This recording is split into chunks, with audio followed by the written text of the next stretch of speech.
Cell, the unit of life. So when you look around, you see both living and non-living things. तो आपने कभी सोचा है या खुद से पूछा है कि ऐसा क्या चीज़ है जो ऑर्गेनिज्म को लिविंग और नॉन लिविंग थिंग्स हैं डिफ्रेंशिएट करता है, ठीक है। यानी कि लिविंग थिंग के पास ऐसा क्या चीज़ है जो उसे लिविंग बनाता है, ठीक है। तो इसका आंसर है the presence of the basic unit of life, the cell in all living organism. एक सेल ही है जो लिविंग को नॉन लिविंग थिंग से डिफ्रेंशिएट करता है, ठीक है। तो सेल के बारे में जानते हैं, what is a cell. So unicellular organism are capable of independent existence and performing the essential functions of life. So जो यूनिसेल्युलर ऑर्गेनिज्म होते हैं उसमें बस एक सिंगल सेल होता है, ठीक है। वो सिंगल सेल है तब भी जिंदा है, तब भी वो एग्जिस्ट कर रहा है ना। एंड देन सिंगल सेल पे ही, उस पर भी तो रेस्पिरेशन, एक्सक्रीशन, रिप्रोडक्शन नहीं, एक्सक्रीशन, सर्कुलेशन सब हो रहा है, ठीक है। यानी कि इम्पोर्टेंट फंक्शंस भी हो रहे हैं, यानी कि performing the essential functions of life. तो यूनिसेल्युलर ऑर्गेनिज्म जो होता है वो इंडिपेंडेंट एग्जिस्टेंस भी करता है और इम्पोर्टेंट फंक्शंस भी करता है, बस एक सेल ही। तो इसलिए सेल को हम लोग कहते हैं कि वो इंडिपेंडेंट एग्जिस्टेंस दिखाता है and performing the essential functions of life. Anything less than a complete structure of a cell does not ensure the independent living. जैसे हम लोग डीएनए ला के रख दें, आरएनए ला के रख दें, तो बस वो लिविंग नहीं हो जाएगा ना उस चीज़ से। यानी कि सेल से नीचे कुछ भी होगा तो वो लिविंग नहीं कहलाएगा, ठीक है। एक कंप्लीट स्ट्रक्चर होना चाहिए सेल का, भले ही एक हो।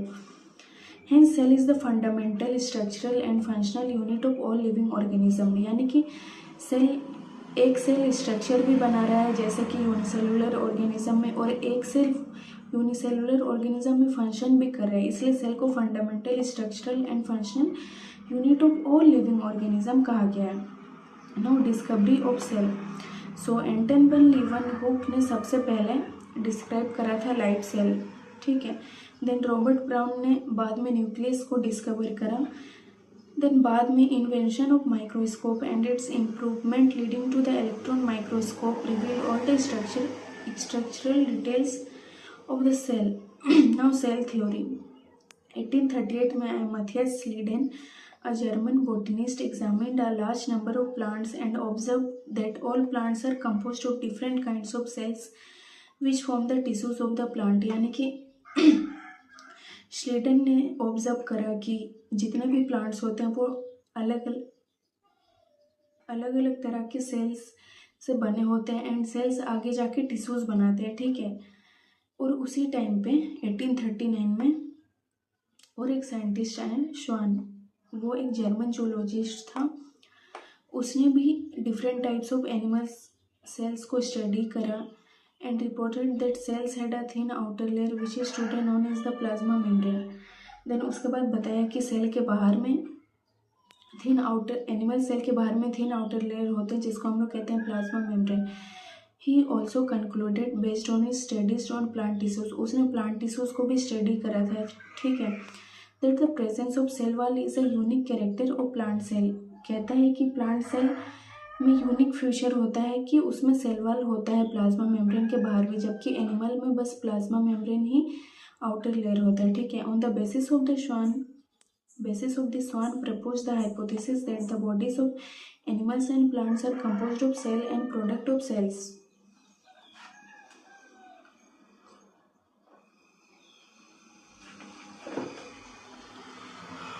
Then Schleiden and Schwann together formulated the cell theory. Schleiden और श्वान का दोनों मिलाकर के सेल थ्योरी निकला। Then this theory however did not explain as to how new cells were formed. New sales कैसे बने ये तो उन दोनों ने बताया ही नहीं। तो बाद में आए रुडोल्फ वर्चाव 1855 में, उसने कहा कि cells divide and new cells are formed from pre existing cells. कहता है कि सेल डिवाइड करते हैं और जो न्यू सेल बनते हैं वो पुराने जो सेल एग्जिस्ट करते हैं उसी से ही डिवाइड होकर न्यू सेल्स बनते हैं, ठीक है। यानी कि ओमनी सेलुला ई सेलुला। He modified the hypothesis of Schleiden and Schwann, उसने मॉडिफाई करा सेल थ्योरी को, एंड फाइनल शेप दिया, ठीक है। तो जो सेल थ्योरी था वो फाइनल बन के आया कि all living organisms are composed of cell and product of cells, all cells arise from pre existing cells. Now overview of cell, you have earlier observe cells in an onion peel और human चिक sales under the microscope. हम लोगों ने lower class पे मतलब 10th 9th 8th 7th पे पढ़ा, मतलब एक्सपेरिमेंट देखा था ना ऑनियन पील और ह्यूमन चिक सेल्स का माइक्रोस्कोप के अंडर में देखा था हम लोगों ने, तो उसी के स्ट्रक्चर को यहाँ पे बताया गया है। तो जो ऑनियन सेल होता है यानी कि प्लांट सेल, उसके बाहर में सेल वाल प्रेजेंट होते हैं आउटर बाउंड्री पे, एंड जस्ट उसके अंदर में सेल मेम्ब्रेन भी होता है, ठीक है। देन ह्यूमन चिक सेल में आउटर मेम्ब्रेन के तौर पे बस डिलिमिटिंग स्ट्रक्चर होते हैं प्लाज्मा मेम्ब्रेन, ठीक है। इनसाइड इस cell is a dense membrane bound structure called nucleus. Plant cell animal cell दोनों में न्यूक्लियस होते हैं। This nucleus contains the chromosomes, वो बाद में जा कर के जेनेटिक मटेरियल डीएनए फॉर्म करते हैं, ठीक है। सॉरी, जेनेटिक मटेरियल डीएनए होता है, वो बाद में जाके क्रोमोसोम्स फॉर्म करते हैं, ठीक है। Cells that have membrane bound nuclei are called eukaryotic, जिसमें न्यूक्लियस के बाहर में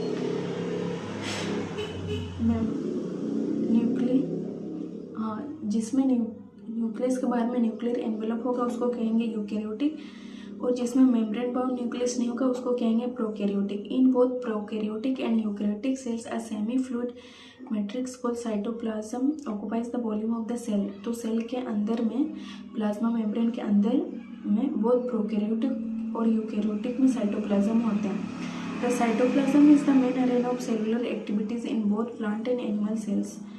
various chemical reaction occur in it to keep the cell in living state. उसमें बहुत सारे केमिकल रिएक्शन होते हैं, जैसे कुछ कुछ रेस्पिरेशन प्रोसेस भी होते हैं, तो वो लिविंग स्टेट पर रखते हैं सेल को। Beside the nucleus the eukaryotic cells have other membrane bound distinct structure called organelles. Eukaryotic cell में मेम्ब्रेन बाउंड न्यूक्लियस के अलावा ऑर्गेनेलिस भी होते हैं, मेम्ब्रेन बाउंड वाले, नॉन मेम्ब्रेन बाउंड भी होते हैं, लाइक राइबोसोम।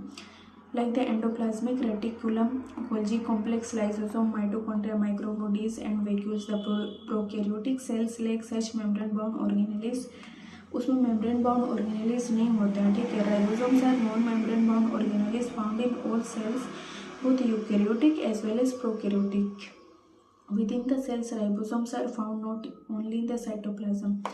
राइबोसोम बस साइटोप्लाज्म पे नहीं मिलते हैं, but also with in the two organelles like chloroplast in plants and mitochondria and on rough ER.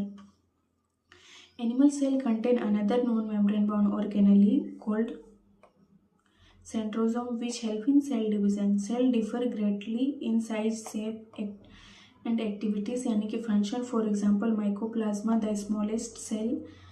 mycoplasma सबसे smallest cell होता है, ठीक है, जिसका लेंथ होता है 0.3 micrometer, while bacteria could be 3 to 5 micrometer. The largest isolated single cell is the egg of an ostrich, जो सबसे largest होगा. Among multicellular organism, human red blood cells are about 7.7 micrometer in diameter. Nerve cells are some of the longest cells. Cells also vary greatly in their shape. They may be disc-like, polygonal, columnar, cuboid, thread-like, or even irregular. The shape of the cell may vary with the function they perform. So prokaryotic cell को हम लोग जब revision कर लेंगे उसके बाद ये वाला पार्ट को रीडिंग करेंगे, ठीक है। डायग्राम देख लेते हैं।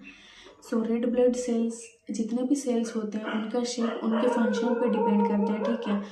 लाइक उनको क्या फंक्शन परफॉर्म करना है कि हम लोग उसको वैसा शेप दें। तो आरबीसीज बाइकॉनकेव इन शेप होते हैं, राउंड बाइकॉनकेव, ठीक है। Then white blood cells amoeboid shape के होते हैं।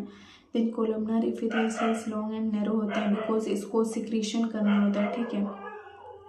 Then nerve cell long and branched होते हैं, बिकॉज इसको मैसेज ट्रांसमिट करना होता है, ठीक है। मतलब ट्रांसपोर्ट करना होता है तो लॉन्ग होना चाहिए, दूर दूर तक जाएगा, ठीक है। एंड ब्रांचिंग भी होगा तो जल्दी जल्दी हो पाएगा।